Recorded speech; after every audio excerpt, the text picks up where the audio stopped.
दोस्तों, उत्तर प्रदेश के कई जिलों में आए दिन लड़कियों के गायब होने की खबर आ रही थी।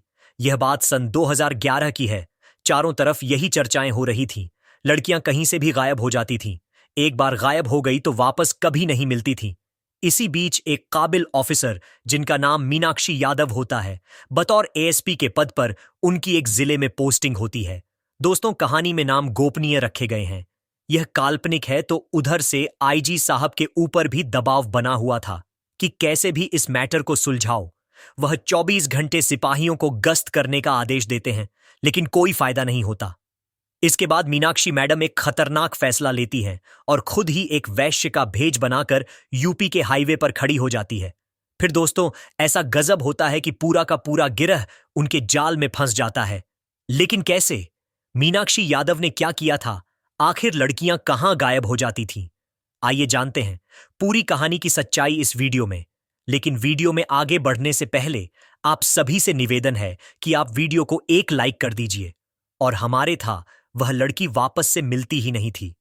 जिस घर से लड़कियां गायब होती थीं, बेचारे घर वाले थाने के चक्कर काटते रहते, लेकिन कुछ हासिल ना होता। अब आए दिन ही लड़कियों के गायब होने की खबर आने लगती है और थानों के चक्कर काटने वालों की संख्या बढ़ती ही जा रही थी। जनता में पुलिस को लेकर रोष बढ़ता जा रहा था और आखिर पब्लिक कब तक बर्दाश्त करती दोस्तों।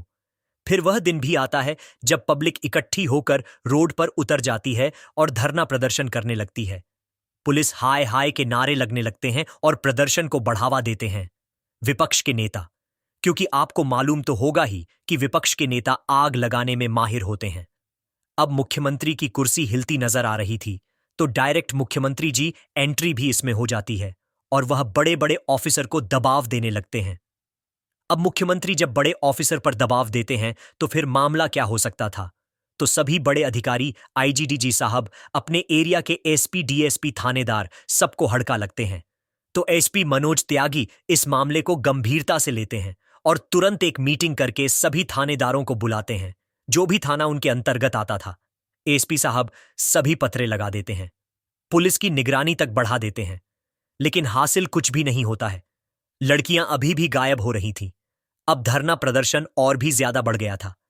मुख्यमंत्री साहब आईजी साहब से फोन करके पूछते हैं कि लड़कियों को क्या आसमान खा रहा है या जमीन निकल रही है?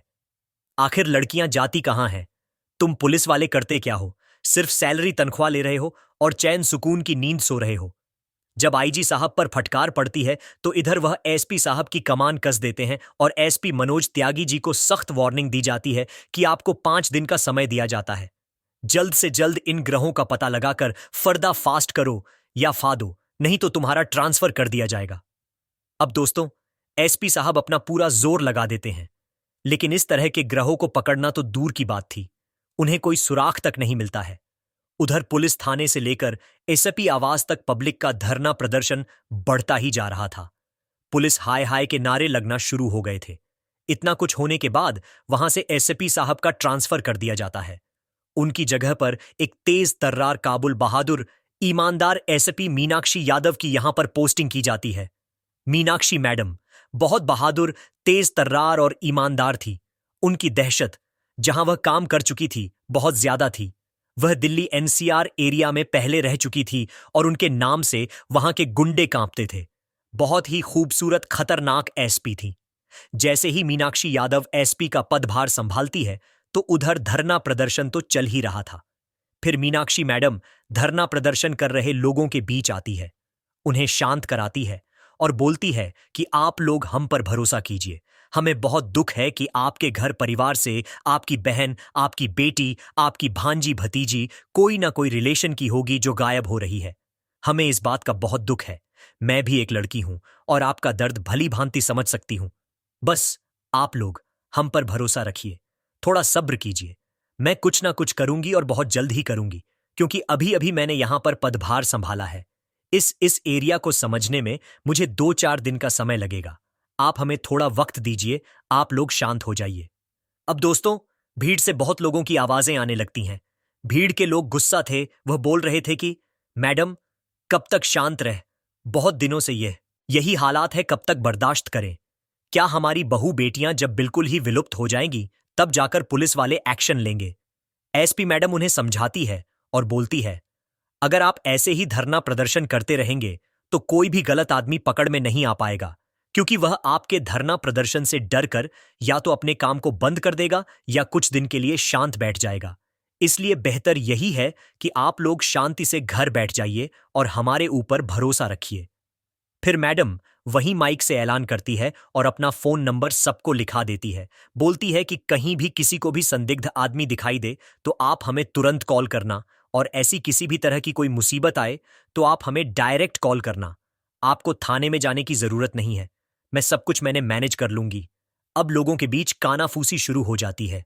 सभी लोग आपस में बात कर रहे थे कि जब इतने दिन से देख लिया है तो इन मैडम को भी एक बार मौका देकर जरूर देखना चाहिए।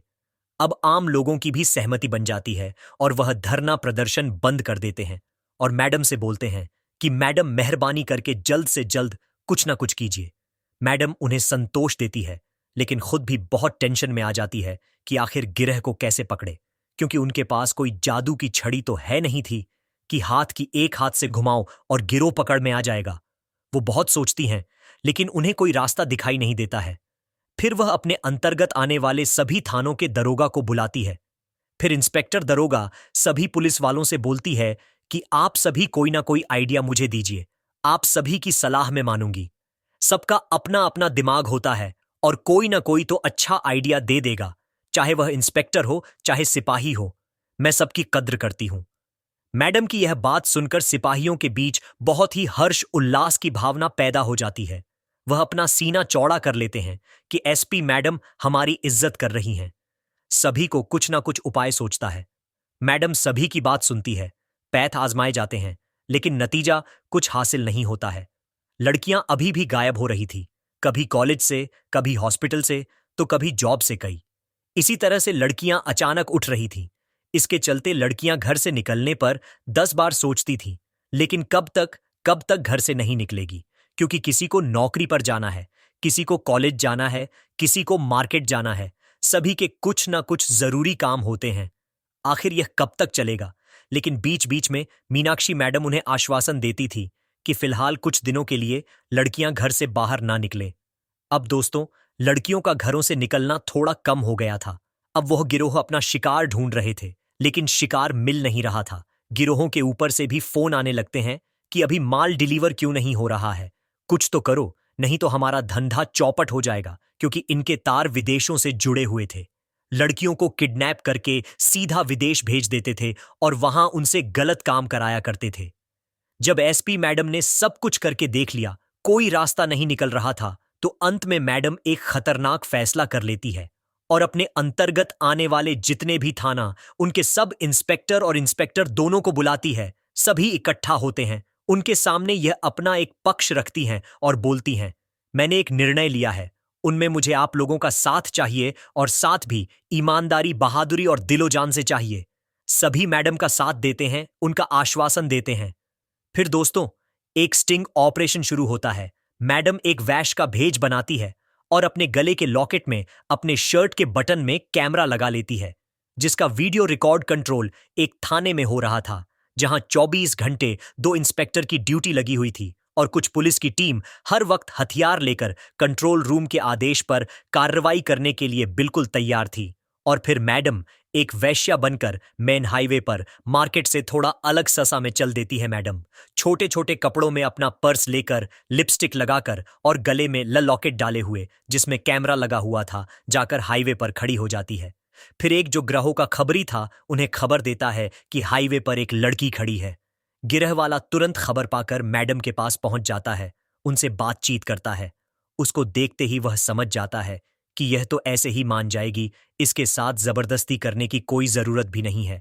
वो लड़का पूछता है, कितना लोगी मैडम एसपी? मैडम बोलती है, पूरे 0-0। फिर वो बोलती है, चलना है तो चल, नहीं तो टाइम खोटी मत कर, चल फट ले यहां से। अब एसपी मैडम की टपोरी लई। अब एसपी मैडम की टपोरी लैंग्वेज सुनकर गिरह वाले को विश्वास हो जाता है कि यह वैसे पहले से ही है। अब वह आदमी बोलता है कि मैं तुम्हें 1000 नहीं 2000 दूंगा, लेकिन मेरी एक शर्त है, तुम्हें मेरे घर चलना पड़ेगा। इधर मैडम फिर से टपोरी लैंग्वेज में बोलती है, अरे नारे, तेरे घर नहीं जाना, अपने को तेरी बीवी का खिच खिच नहीं मांगता मैं। फिर वो आदमी बोलता है कि मेरी बीवी मेरे घर पर नहीं है, वो मायके गई हुई है, तुम्हें घर चलना पड़ेगा। फिर एसपी मैडम मान जाती है, उसकी गाड़ी पर बैठती है, उसके घर चली जाती है। सुनसान से इलाके में उसका घर था। इधर कंट्रोल रूम से मैडम की टीम को भी आदेश मिल जाता है कि मैडम की लोकेशन ट्रैक करो। अब जो पुलिस की टीम थी वो मौके पर पहुंच उस घर को घेर लेती है। तभी वो आदमी बोलता है, मैडम ठंडा लोगी क्या? मैडम बोलती है, अबे नहीं, तू बस सादा पानी पिला दे। फिर वह आदमी किचन में जाता है और एक गिलास पानी में कोई पाउडर मिला देता है और पानी मैडम को देता है। बोलता है, लो पी लो। लेकिन मैडम बहाना करके वॉशरूम चली जाती है। तब तक उस आदमी का फोन आ जाता है। जैसे ही वह फोन निकालकर बात करने के लिए अलग में जाता है, तब तक मैडम आकर गिलास को फुर्ती से उठाती है और फूलों के गुलदस्ते में पानी डाल देती है। फिर पानी पीने का नाटक करती है और थोड़ी देर में बेहोश होने का डोंग कर देती है। अब वह आदमी जोर जोर से हंसने लगता है। तुरंत ही अपने ग्रह वालों को फोन करता है कि आज बहुत अच्छी आइटम मिली है, विदेश में इसके अच्छे दाम मिलेंगे। वो एसपी मैडम के सामने ही फोन पर बात करने लगता है कि बहुत अच्छी माल है, इसके पैसे डबल लगेंगे और वैसे भी बहुत दिन से माल सप्लाई नहीं हुआ है, तुम्हें ज्यादा पैसा देना पड़ेगा एसपी मैडम। सभी बात सुन रही थी। जैसे ही ग्रह वाले उस आदमी से बातचीत करके फैसला कर लेते ते हैं, पैसों की बात फिक्स कर देते हैं, तो वह आदमी बोलता है, ठीक है, आ जाओ हमारे घर पर ही। अब ग्रहों के 4 आदमी फटाफट गाड़ी लेकर उस घर पर पहुंच जाते हैं। इधर मैडम बेहोशी का ढोंग कर रही थी। जैसे ही वह चारों आते हैं और उसे पैसे देकर मैडम के चारों आदमी पैर पकड़ने की कोशिश करते हैं, तो तभी मैडम जोरदार लात मारती है तो एक आदमी को जोर की लगती है, वह दूर जाकर गिरता है। उसके बाद एसपी मैडम एकदम से उछलकर खड़ी हो जाती है और स्टाइल में अपना पिस्टल लहराते हुए निकाल लेती है और उन सब की तरफ तानतेबुल हिलने की कोशिश की तो अभी के अभी दुनिया से हिला दूंगी। अब वह चारों और वो व्यक्ति जो मैडम को लेकर आया था, पांचों के पांचों हाथ कड़ा करके खड़े हो जाते हैं। अब ये सब कंट्रोल रूम में देखा जा रहा था। उसके बाद टीम को खबर होती है, वो तुरंत उस घर के अंदर पहुंचते हैं और उन पांचों को गिरफ्तार कर लेते हैं। अब एसपी मैडम बहुत ही खुशी खुशी उन पांचों को लेकर थाने जाती है। थाने के अंदर उन्हें डाल दिया जाता है और खूब अच्छे से उनकी खातिरदारी की जाती है। शानदार उनकी पिटाई होती है तो पांचों टूट जाते हैं। फिर वह बताते हैं कि वह लड़की की तस्करी करते हैं। उनके यह कई गुरु और लड़की जिन्हें वह बेचते हैं, वह लोग लड़कियों को विदेश भेज देते हैं। लड़कियों से वहां बहुत अनैतिक गलत काम कराया जाता था। अब इन पांचों की खातिर होने के बाद एसपी मैडम उनसे पूछती है कि मुझे तुम बताओ, तुम मुझे कब सप्लाई करने वाले थे?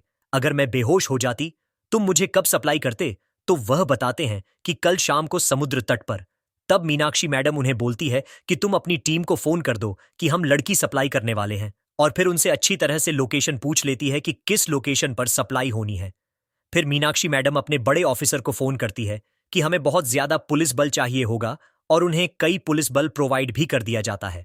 और अगले दिन सुबह से ही वरसादी वर्दी में पुलिस वाले पूरे समुद्र तट को घेर लेते हैं जहां लड़की की तस्कर आने वाले थे। और जैसे ही वह एंटर करते हैं, उन्हें चारों तरफ से घेर लिया जाता है और उन्हें भी पकड़ लिया जाता है। इसके बाद एक एक करके एक ही दिन में कई अलग अलग जगहों पर छापेमारी की जाती है और सभी ग्रुप वालों को पकड़ लिया जाता है। अब दूसरे दिन अखबार की हेडलाइन में मीनाक्षी यादव मैडम की बहादुरी का किस्सा छपा हुआ था और बहुत सारी पब्लिक उनके आवाज पर आती है। फिर सभी मीनाक्षी मैडम को बहुत बहुत धन्यवाद करते हैं। बड़े बड़े ऑफिसर भी उनकी खूब तारीफ करते हैं और मुख्यमंत्री पर्सनली मीनाक्षी मैडम की तारीफ करते हैं और उन्हें प्रमोशन भी दे देते हैं। तो दोस्तों, यह थी आज की कहानी। आपको कैसी लगी? मीनाक्षी मैडम की बहादुरी के लिए एक लाइक जरूर करें और मीनाक्षी मैडम के बारे में आपकी जो भी राय है कमेंट करके अवश्य बताइए अगर कहे।